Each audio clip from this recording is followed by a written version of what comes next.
Friends, ये कहानी ऐसी दो लड़कियों की है जिनके अंदर का शैतान जाग जाता है और वो रात को एक लड़के के घर पर चली जाती हैं और फिर क्या होता है ये आज हम इस मूवी में जानेंगे। अगर आपने मेरा चैनल सब्सक्राइब नहीं किया तो यार प्लीज़ इसे सब्सक्राइब कर दो। आपके एक क्लिक से मुझे बहुत ज़्यादा हिम्मत मिलेगी, तो प्लीज़ घंटी को भी दबा देना। मूवी शुरू होती है जहाँ पर हम एक कपल को देखते हैं जो अभी तक लगा हुआ है। हालांकि सुबह हो चुकी है लेकिन इनके जज्बात अभी तक ठंडे नहीं हुए। हस्बैंड का नाम जॉन होता है और वाइफ का नाम रिया होता है। ये दोनों अपनी मस्ती में लगे हुए थे कि वहाँ पर दो बच्चे केक लेकर आ जाते हैं। तो आज फादर्स डे था तो ये सारे मिलकर फादर डे को सेलिब्रेट करते हैं। इसके बाद रिया कहती है कि आज हम लोग पिकनिक मनाने बीच पर चलते हैं। तो जॉन कहता है कि मुझे तो बहुत ज़रूरी काम है तो मैं आप लोगों के साथ नहीं चल पाऊंगा। और तभी वहाँ पर एक आदमी आता है जो जॉन का असिस्टेंट होता है। तो रिया एक आर्टिस्ट होती है, उसने एक आर्ट बनाई थी तो वो इस अफगानी आदमी को अपनी आर्ट सौंप देती है जो कुछ ही दिनों में उसने एक गैलरी के अंदर पेश करनी है। और उसके बाद रिया बच्चों को लेकर बीच पर निकल जाती है। अब जॉन पूरे घर में अकेला है। जॉन एक आर्किटेक्ट था तो वो अपने एक प्रोजेक्ट को पूरा करने में लग जाता है और काम करते करते रात हो जाती है और बाहर काफ़ी तेज़ बारिश भी हो रही है। तो फिर कुछ ही देर के बाद एवन के घर की डोर बेल बजती है। तो जब वो डोर ओपन करते हैं तो बाहर दो हसीन कन्या खड़ी होती हैं जो कि बारिश में पूरी तरह गीली हो चुकी थी। इनमें एक का नाम गुलाबी है और दूसरी का नाम ब्राउन।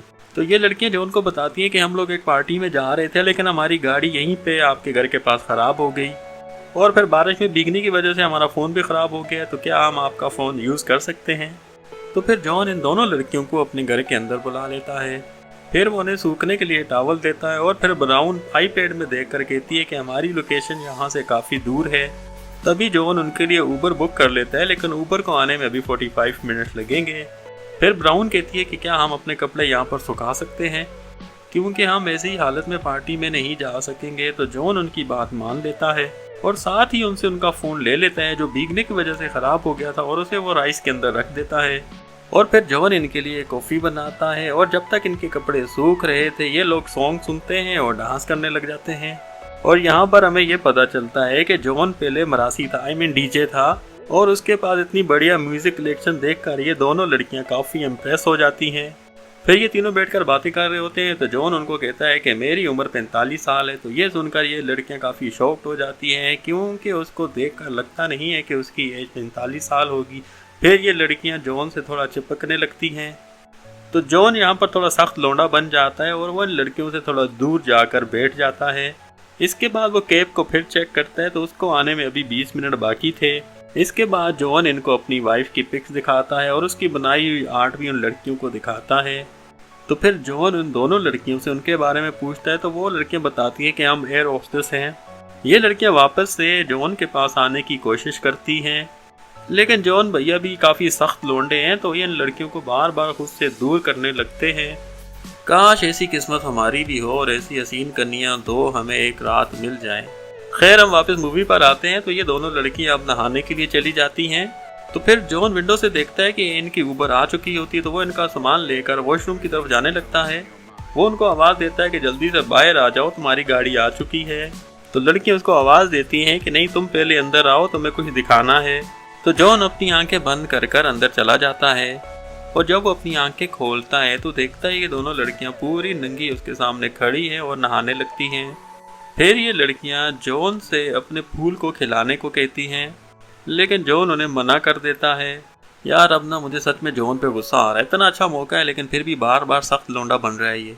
और फिर आखिर जॉन को जोश आ ही जाता है और ये तीनों मिलके पूरी रात दबा के रेलगाड़ी चलाने लगते हैं और फुल पलंग तोड़ मस्ती करते हैं। और कैब वाला खड़ा खड़ा थक गया था और वो वापस चला जाता है। तो जब सुबह होती है तो जॉन उठता है तो देखता है ना तो यहाँ पे ब्राउन है और ना यहाँ पर पिंकी है, दोनों गायब हैं। तो वो सोचता है कि दोनों चली गई हैं लेकिन जब वो किचन की तरफ जाता है तो देखता है कि उन्होंने किचन की तो एमसी कर दी है। और इसी दौरान फिर जॉन को उसकी वाइफ की कॉल आ जाती है और वो जब अपनी वाइफ से कॉल पर बात कर रहा होता है तो दूसरी तरफ ब्राउन और पिंकी उसको अपनी पिंकी और ब्राउनी दिखाने लगती हैं उल्टी होकर। और उनकी पिंकी और ब्राउन देखकर जल्दी से जॉन कॉल को बंद कर देता है। और जॉन भैया को यहाँ काफ़ी गुस्सा आ जाता है और वो उनको आकर कहता है कि तुम्हारे पास सिर्फ 3 मिनट्स हैं, जल्दी से अपने कपड़े पहनो और अपनी शक्ल और अपनी पिंकी और ब्राउनी मुझसे दूर करो और मेरे घर से निकल जाओ। और थोड़ी देर के बाद जॉन देखता है कि अभी तक घर से बाहर नहीं आई, तो वो अंदर जाकर देखता है कि वो दोनों लड़कियां उसकी वाइफ की बनाई हुई आर्ट को खराब कर रही होती हैं। तो अब जॉन को और गुस्सा आ जाता है, तो वो कहता है कि मैं पुलिस को कॉल करके बुलाता हूँ। तो ये दोनों हंसने लगती हैं और कहती हैं ठीक है, तुम बुला लो पुलिस को। और जब पुलिस आएगी और उन्हें पता चलेगा कि तुमने एक अंडर एज लड़की के साथ रेलगाड़ी चलाई है, तो फिर सोचो तुम्हारे साथ भी रेलगाड़ी पुलिस वाले चलाएंगे। और ये सुनकर जॉन की फट के चार हो जाती है और वो उनसे कहता है कि तुम अगर अंडर एज हो तो तुम एयर होस्टेस कैसे हो सकती हो। और वो लड़कियां फिर हंसने लग जाती हैं और कहती हैं हम तो मजाक कर रहे थे। फिर जॉन उन्हें कहता है कि तुम्हें पैसे चाहिए ले लो, लेकिन प्लीज मेरी जान छोड़ दो। ये लोग बातें ही कर रहे थे कि डोरबेल बजती है, तो जॉन जाकर देखता है कि वहाँ उसकी वाइफ रिया की फ्रेंड आई होती है। और तभी यहाँ पर ब्राउनी आ जाती है और उस लड़की से कहती है कि तुमने हमें डिस्टर्ब किया, अभी तुम एक गन्ना चूसने ही वाली थी, तो तुम कुछ देर के बाद आना। और ये देखकर रिया की दोस्त काफी गुस्सा हो जाती है और उसको गालियां देकर वहां से चली जाती है। अब जॉन इन लड़कियों से काफी तंग आ चुका था और बिल आखिर वो पुलिस को कॉल कर देता है।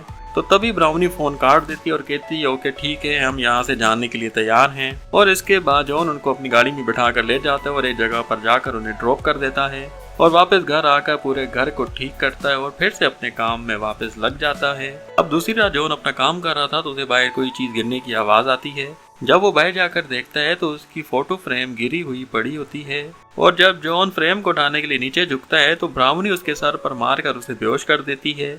और कुछ देर के बाद जब जॉन को होश आता है तो वो एक बेड से बंधा हुआ होता है और उसके सामने ब्राउनी होती है जो कुछ चुड़ैलों वाला मेकअप कर रही होती है। और थोड़ी देर के बाद वहाँ पर पिंकी भी आ जाती है जिसने उसकी बेटी के कपड़े पहने हुए थे। तो ये देखकर जॉन को काफी गुस्सा आ जाता है और वो कहता है कपड़े उतारो तुम। लेकिन पिंकी काफी डीठ होती है, वो कपड़े नहीं उतारती। और फिर पिंकी जबरदस्ती जॉन के साथ रेलगाड़ी चलाने लगती है और जो ब्राउनी होती है वो वीडियो बनाने लग जाती है और साथ ही कहती है कि अब अगर तुमने हमारी बात नहीं मानी तो तुम्हारी ये वीडियो मैं तुम्हारी वाइफ को भेज दूंगी। और थोड़ी देर के बाद जब ब्राउनी किचन की तरफ जाती है तो जॉन पूरी ताकत लगाकर उन रस्सियों को तोड़ देता है और पिंकी के मुंह पर एक मुक्का मारकर उसे नीचे गिरा देता है। और इसके बाद जब वो ब्राउनी की तरफ जाता है उसे दबोचने लगता है तो वो एक चम्मच से उसके शोल्डर पर मारकर उसे नीचे गिरा देती है और ब्राउनी फिर से जॉन को बेहोश कर देती है। और कुछ देर के बाद फिर जब जॉन को होश आता है तो वो एक चेयर से बंधा हुआ होता है और उसके बाद ये दोनों लड़कियां मिलकर इसके साथ एक गेम खेलने लगती हैं। वो जॉन से कोई सवाल पूछेंगी, अगर जॉन ने सही जवाब ना दिया तो उसके कानों पर लगे हुए हेडफोन की फ्रीक्वेंसी को वो बढ़ा देंगी जिससे उसके कान के पर्दे और सब चीजें फट जाएंगी, समझ जाओ। अब ये लोग ये गेम खेल ही रहे होते हैं कि वहाँ पर वो ही अफगानी असिस्टेंट आ जाता है। ये यहाँ पर रिया का बनाया हुआ आर्ट लेने आया था और इस बंदे को देखकर पिंकी जॉन को छुपा देती है और ब्राउनी जाकर डोर ओपन करती है। तो ये बंदा कहता है कि मैं रिया का आर्ट लेने आया हूँ, लेकिन तुम कौन हो। तो फिर वहाँ पर पिंकी भी आ जाती है और वो कहती है कि हम दोनों रिया की कजन्स हैं। और फिर ये बंदा जाके रिया की आर्ट को देखता है तो वो समझ जाता है कि इन्होंने तो आर्ट की माँ की आँख कर दी है। और इसी दौरान उसे जॉन की आवाज़ सुनाई देती है तो वो भागकर अंदर रूम में जाता है और देखता है वहाँ पर जॉन रस्सियों से बंधा हुआ है। जब ये बंदा अंदर जॉन को खोलने लगता है तो वो लड़कियां बाहर रिया के बनाए हुए आर्ट को तोड़ने लगती हैं। तो ये अफगानी बाहर टूटने फूटने की आवाज़ें सुनकर बाहर जाने लगता है तो जॉन उसे कहता है बाहर मत जाओ, बाहर बहुत खतरा है।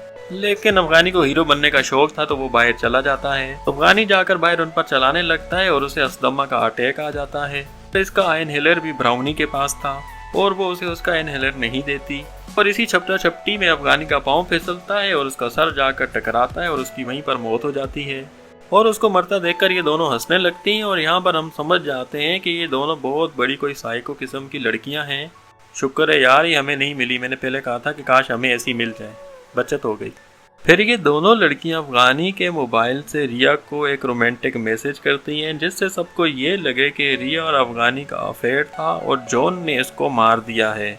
और ये सबसे फ्री होकर वो वापस जॉन के पास आती हैं और अपनी गेम को वापस से शुरू कर देती हैं। ये लोग जॉन को कहती हैं कि हम तुम्हें भी मार डालेंगे और ये सुनकर इसकी फटके चार हो जाती है और वो उन दोनों पर चिल्लाने लगता है। इसके बाद वो बाहर जाकर एक गड्ढा खोदती है जिसके अंदर जॉन को वो दफना सकें। दूसरी तरफ जॉन आईपैड से अपनी वाइफ को कॉल करने की कोशिश करता है। तभी वहाँ पर ब्राउनी आ जाती है और आईपैड को उठाकर बाहर फेंक देती है। फिर ये लड़कियां उसके पूरे घर की तोड़ फोड़ मचा देती हैं और उसके बाल भी काट देती हैं। और फिर ब्राउनी गन लेकर जॉन के पास आती है और कहती है कि अब एक न्यू गेम खेलेंगे और उसका नाम है हाइड एंड सीक। और इस गेम में अगर तुम हमें मिल गए तो हम तुम्हें गोली मार देंगे, अब गेम स्टार्ट होता है और जॉन छुपने की कोशिश करता है, लेकिन कुछ ही देर में वो पकड़ा जाता है। तो जॉन काफी चिल्लाकर हेल्प मांगता है, लेकिन उसकी मदद करने वहाँ पर कोई नहीं आता।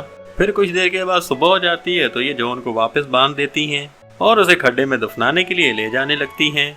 फिर वो उसे वहाँ पर दफना देती हैं, लेकिन उसके मुंह को बाहर रखती हैं और उसके बाद वो जॉन को अपनी सच्चाई बताती हैं और कहती हैं हम तुम्हें मारेंगे नहीं, ना ही हम कोई अंडर एज हैं, बस हमें लोगों के परिवार को बर्बाद करने में मजा आता है। और इसके बाद ये जॉन को एक वीडियो दिखाते हैं। ये वही वीडियो था जिसमें पिंकी जॉन से अपनी रेलगाड़ी चलवा रही थी और फिर ये इस वीडियो को जॉन के FB पर पोस्ट कर देती हैं और उस पर लिख देती हैं हैप्पी फादर्स डे।